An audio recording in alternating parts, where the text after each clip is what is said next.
Yo les gars, on se retrouve aujourd'hui pour une nouvelle vidéo. Donc aujourd'hui on va s'intéresser à Diable Star, qui est une carte qui sort dans en gros la prochaine extension qui est Age of Overlord qui sort dans une semaine. Le principe de cette petite engine de base c'était jouer dans l'archétype qui va sortir Snake Eye, mais du coup ça a été vraiment rajouté dans pas mal de decks étant donné qu'il y a plein de trucs à faire avec cette petite engine. Donc voilà, aujourd'hui ce qu'on va faire c'est qu'on va regarder un petit peu qu'est-ce que font les cartes et ensuite dans quel deck pouvoir les jouer et pourquoi. Donc voilà, c'est parti directement pour l'analyse de Diable Star. On va commencer directement avec Wanted Seeker of Sinful Spoils, qui est la magie rapide. Donc cette carte-là, dans quasiment tous les decks qui vont jouer Diable Star, va jouer cette carte-là x3, étant donné que ça permet de stabiliser le fait de toucher le monstre. Au niveau de son effet, c'est déjà une carte magie rapide, donc on ajoute un monstre Diable Star depuis notre deck ou cimetière à notre main. Durant la main phase, on peut la bannir depuis notre cimetière, et derrière target une de nos magies ou pièges Sinful Spoils, qui est le cas de cette carte-là, plus les deux autres qu'on va jouer, ou la piège ou la magie selon les decks.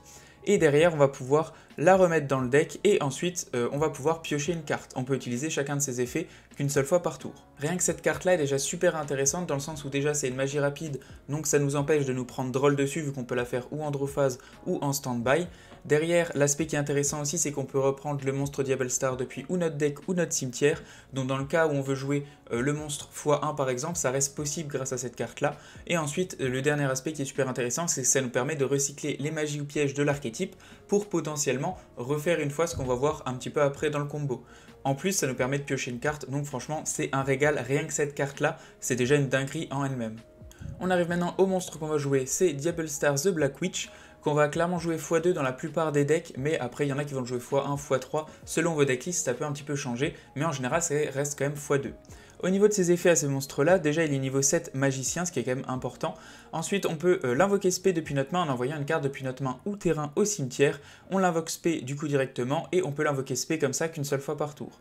Ensuite, une seule fois par tour aussi, on peut utiliser chacun de ces autres effets. Donc si cette carte est invoquée norme ou spé, on va pouvoir set directement depuis notre deck une magie ou piège Sinful Spoils directement depuis notre deck. Et aussi durant le tour adverse, si cette carte est envoyée depuis la main ou le terrain au cimetière, on peut envoyer une carte depuis notre terrain ou notre main au cimetière et derrière la réinvoquer, ce qui peut être intéressant dans des decks par exemple où on a envie d'envoyer nos ressources au cimetière, par exemple zombie je dirais. Au niveau de l'intérêt de ce monstre, c'est déjà qu'on invoque un monstre niveau 7 à 2005 en spé directement. En plus, potentiellement dans certains decks, l'envoi de la carte depuis la main ou le terrain au cimetière peut être un avantage. Et en plus, derrière, on va pouvoir set une de nos magies ou pièges de l'archétype qui, vous allez voir, et sont vraiment super intéressantes. On arrive maintenant sur les deux dernières cartes qu'on va jouer. Donc on va avoir la piège ou Silvera, où on va avoir la magie Snake Eye juste ici. En gros, vous allez jouer une des deux, selon votre deck. En gros, la magie va nous permettre d'aller chercher un monstre feu niveau 1. Donc selon certains decks, ça va être plus intéressant. Et si on n'a pas envie de les jouer, on peut potentiellement jouer la piège, qui va apporter tout simplement une negate. Donc on va déjà voir la magie qui est quand même jouée, en gros qui permet de continuer des combos dans certains decks. Donc au niveau de son effet, on peut envoyer une carte qu'on contrôle face-up au cimetière, derrière on invoque spé un monstre feu niveau 1 depuis notre main ou notre deck, donc ce qui est vraiment très intéressant, et ce qui de base est fait pour le deck Snake Eye, vu que dans le deck Snake Eye, il y a vraiment pas mal de monstres niveau feu niveau 1. Mais derrière, on sort un petit peu de ce truc-là, et ça permet de jouer avec d'autres archétypes.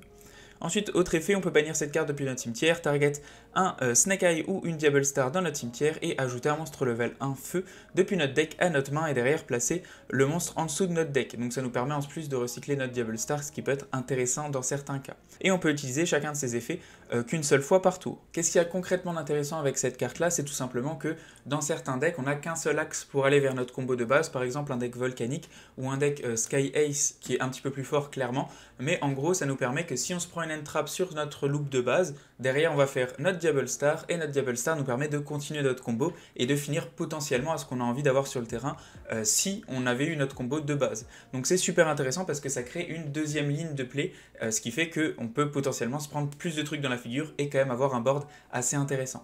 Au niveau de la deuxième carte, ça va être la piège du coup. En gros, elle va être là quand on a envie de jouer Diable Star parce qu'il y a un intérêt. Par exemple, dans un deck Dark Magician, vous allez avoir un monstre magicien niveau 7 en plus, gratuitement qui se spé, ça peut être intéressant. Dans des decks par exemple avec Spellbook ou des decks où on a besoin de magiciens, des decks où on a besoin de monstres avec beaucoup d'étoiles. En fait, après, ça va être vraiment très intéressant dans le sens où on a une spé.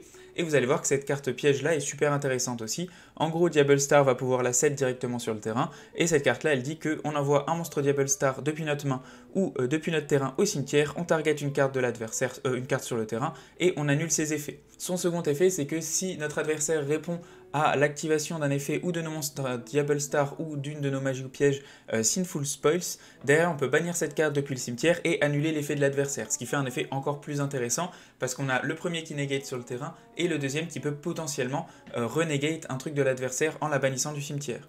Autre chose à savoir, c'est quand même une engine très forte dans le sens où déjà la magie rapide fait que c'est compliqué à arrêter. En plus, niveau ratio, c'est vraiment très intéressant dans le sens où vous avez, si vous touchez vraiment votre magie Snake Eye ou votre piège Silvera, vous avez une brique parce que si vous n'avez pas de Diable Star en main, vous pouvez clairement rien faire avec la carte. Mais en soi, sur 6 cartes que vous avez dans le deck, il y en a une qui est gênante. Clairement, comparé par exemple à un Adventureur qu'on avait à l'époque, on a la magie d'équipement, on a le dragon et on a la Fateful, plus derrière on a 6, donc ça nous fait 9 cartes, mais 3 sur 9 c'est statistiquement moins bon que ça.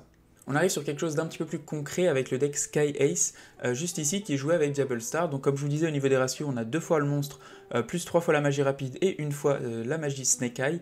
Donc qu'est-ce que ça a changé dans le deck? Ça permet déjà d'ajouter des synchros au deck, tout simplement parce que Diable Star est niveau 7. Donc en gros, niveau 7, vous avez juste à l'avoir sur le terrain, vous pouvez norm potentiellement une hache ou un Effect Veiler et avoir accès ou à un Borloo de Savage, ou alors à une Baronne de Fleurs, ce qui est quand même super intéressant sur le papier. Quand vous n'avez pas grand chose, ça permet quand même de faire un petit peu mieux. On arrive sur le logiciel pour que je vous montre un petit peu comment aller chercher tout simplement un monstre niveau 1. Donc là on va activer son effet, on va juste aller chercher notre Diable Star. Ensuite notre Diable Star, on va pouvoir l'invoquer spé en envoyant n'importe quelle carte depuis notre main au cimetière. On l'invoque sur le terrain, on active son effet et derrière on va pouvoir mettre directement notre magie sur le terrain. Quand notre magie est sur le terrain, ensuite on va pouvoir l'activer, on va pouvoir envoyer notre Diable Star au cimetière et invoquer notre monstre niveau 1 de n'importe quel archétype. Ensuite au niveau des combos, etc., bon ça dépend des archétypes. Par exemple, lui va pouvoir aller chercher notre Lifter, on va pouvoir spé notre Lifter, norm notre Lifter, pardon, activer son effet, aller chercher notre magie. Ensuite on va pouvoir l'activer, on va pouvoir invoquer spé juste ce monstre là, et ensuite on envoie lui au cimetière. Derrière, on a l'activation de ça, on peut set toutes nos magies pièges, comme dans l'archétype de base, et on a bien notre loop qui se lance seulement grâce à Diable Star. En gros, c'est le principe de ça. Ensuite, pour savoir du coup dans quel deck peut potentiellement être joué la magie, c'est simple, il faut juste réfléchir à est-ce que si vous invoquez spé un monstre pyro niveau 1, ça vous intéresse dans votre deck, et potentiellement ça peut marcher par exemple avec Evoltil ou avec, je sais pas, Jet Synchrone qu'on peut invoquer. On peut potentiellement invoquer aussi Volcanic Rimfire dans le deck volcanique, on peut invoquer notre Infernoid Décatron dans Infernoid.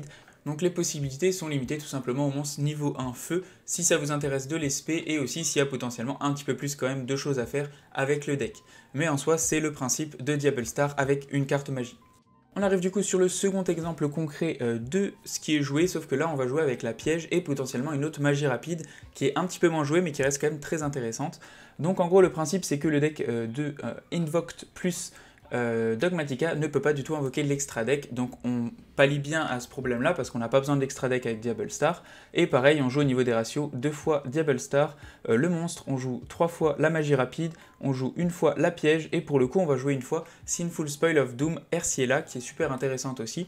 En gros le principe de cette carte, elle n'est pas forcément vraiment jouée dans beaucoup de decklists, mais elle reste intéressante surtout pour ce deck là.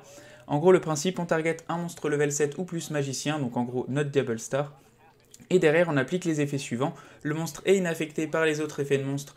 Et derrière, on l'envoie au cimetière durant la prochaine stand-by phase. Et deuxième effet, c'est que tous les monstres sur le terrain actuellement qui ont moins de l'attaque du monstre, et bien derrière, s'ils arrivent à 0, ils sont détruits. Donc le principe, c'est vous l'activez, vous allez target votre Diable Star, et les monstres sur le terrain de l'adversaire vont être détruits s'ils ont moins de 2500 d'attaque. C'est pas une carte qu'on voit très souvent jouer, contrairement à tout le reste de l'engine, mais ça reste quand même très intéressant. La différence du coup avec ce qu'on a vu de la magie, c'est que la magie permet de stabiliser un peu plus un deck avec un monstre pyro, alors que la piège va permettre tout simplement d'ajouter des choses qu'on va pouvoir faire, des negates qu'on va faire pendant le tour adverse, plus potentiellement la magie rapide qui peut détruire aussi des choses, donc ça fait toujours des interruptions dans le tour adverse, ce qui est super intéressant. Pour conclure au niveau de Diable Star, c'est une engine qui est très intéressant, rien qu'au niveau des stats, du fait de toucher une carte qui nous intéresse, on en a 5 sur 6, donc c'est super intéressant. En plus, on a une spé d'un monstre qui est plutôt bon, plus derrière 3 options potentielles différentes selon ce qu'on a envie. Donc clairement, ça reste une engine qui est très forte et qui va clairement être jouée dans Yu-Gi-Oh!, du moins à mon sens. Derrière, il y a aussi possibilité de le jouer vu qu'il n'y a pas de restrict dans presque tous les decks, entre guillemets, ceux où on en a besoin en tout cas.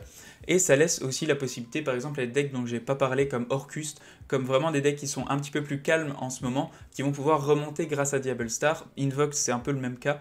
Donc voilà, j'espère en tout cas que la vidéo vous aura plu. N'hésitez pas si vous avez des choses à rajouter, c'est des cartes qui vont sortir. Il y a potentiellement des choses qui vont s'avérer vraies ou fausses dans ce que j'ai dit, ce qui est possible. Voilà, merci en tout cas d'avoir regardé. N'hésitez pas à donner votre avis et des infos. Ciao ciao, à plus et abonnez-vous.